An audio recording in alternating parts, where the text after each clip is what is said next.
देखो आज हम आपको चैप्टर पढ़ाएंगे फिजिक्स में प्रकाश का परावर्तन, reflection of light. Reflection of light में अगर हम सबसे पहले बात करें प्रकाश की, प्रकाश क्या होता है? तो प्रकाश एक प्रकार की ऊर्जा है। प्रकाश क्या है? एक प्रकार की ऊर्जा है जिसकी उपस्थिति में हमें वस्तुएं दिखाई देती हैं। अब मान लो शाम होगी, अभी नाइट के बाद कहीं कुछ दिखाई देता है।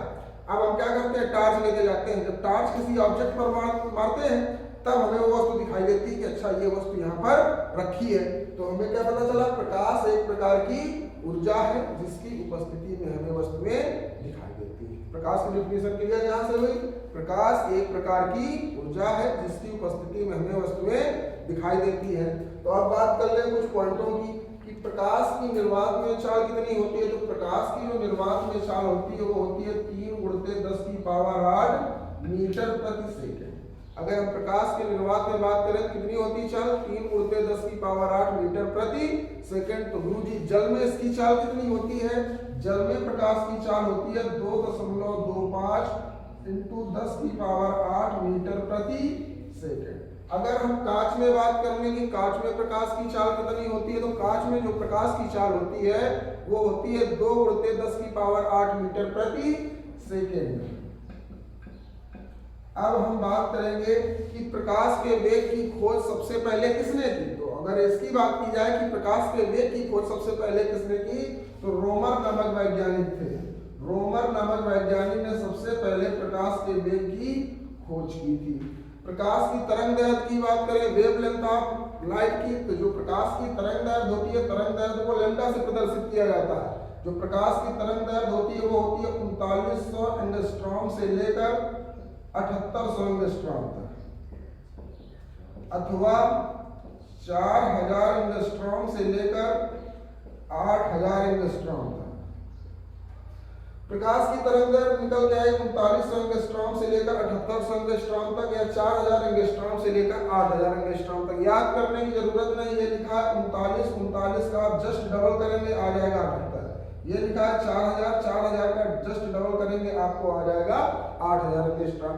अगर आपसे इसी में एक सवाल पूछ लेता है कि वह कौन सा माध्यम है जिसमें प्रकाश की चाल सबसे अधिक होती है, वह कौन सा माध्यम है जिसमें प्रकाश की चाल सबसे अधिक होती है, तो प्रकाश की चाल जो सबसे अधिक होती है वो होती है निर्वात में।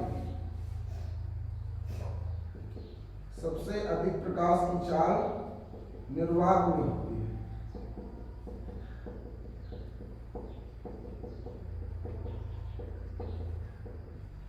ये आपका कॉन्सेप्ट हुआ प्रकाश का। क्या परिभाषा बनी? प्रकाश एक प्रकार की ऊर्जा है जिसकी उपस्थिति में हमें वस्तुएं दिखाई देती हैं। अगला गोल्डन पॉइंट की बात करें तो क्या निकल के आया कि प्रकाश की निर्वात में चाल कितनी होती है? 3 × 10⁸ मीटर प्रति सेकेंड।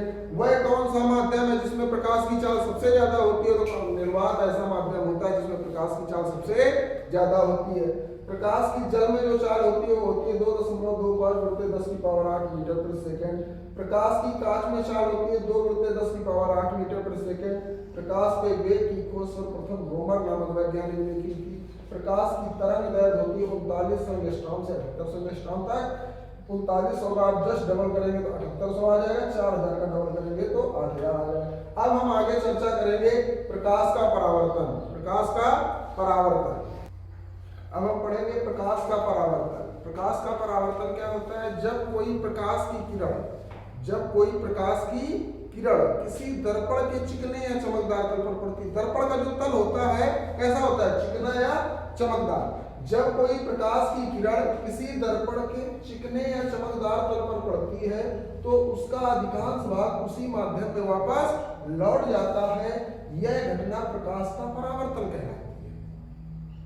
जब कोई प्रकाश की किरण किसी दर्पण के चिकने या चमकदार तल पर पड़ती है तो उसका अधिकांश भाग उसी माध्यम में वापस लौट जाता है। यह घटना प्रकाश का परावर्तन कहलाती है।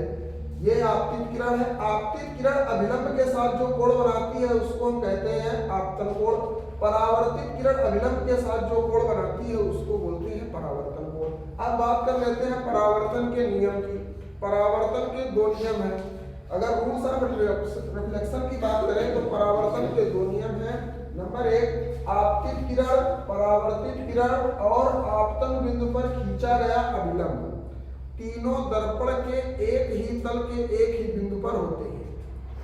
दूसरा नियम क्या है, आपतन कोण का मान परावर्तन कोण के बराबर होता है, अर्थात कोण I बराबर कोण R के। अगर एग्जांपल के तौर पर हम एक सवाल ले लें जिसमें हम लिख दें कोई प्रकाश की किरण 30 अंश के, कोई प्रकाश की किरण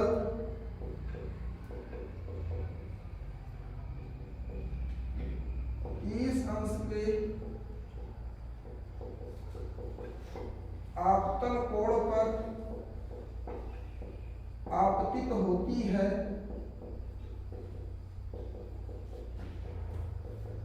तो उसका परावर्तन कोण कितना होगा।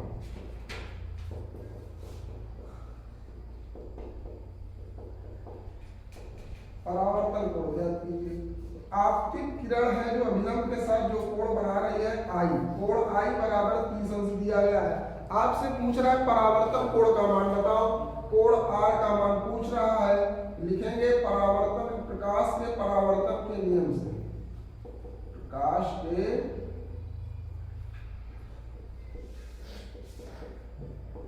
परावर्तन के नियम से कोण I बराबर हो जाएगा कोण R बराबर हो जाएगा 30 अंश। ये है आपका इस टाइप का 1 नंबर का न्यूमेरिक डिजिट आएगा। कोई प्रकाश की किरण दर्पण के साथ 30 अंश का कोण पर आपतित होती है तो उसका परावर्तन कोण बताओ।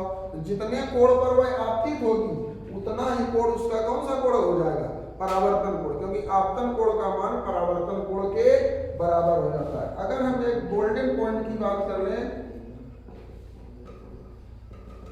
यदि कोई प्रकाश की किरण किसी दर्पण के सीमा पृष्ठ पर अभिलंबवत आपतित होती है, यदि कोई प्रकाश की किरण किसी दर्पण के सीमा पृष्ठ पर अभिलंबवत आपतित होती है, परपेंडिकुलर अगर आपतित हो रही प्रकाश की किरण, तो आपतन कोण और परावर्तन कोण दोनों के मान 0 होते हैं, ना कि 90 अंश, अर्थात कोण I बराबर कोण R बराबर 0 अंश। ये है आपका प्रकाश।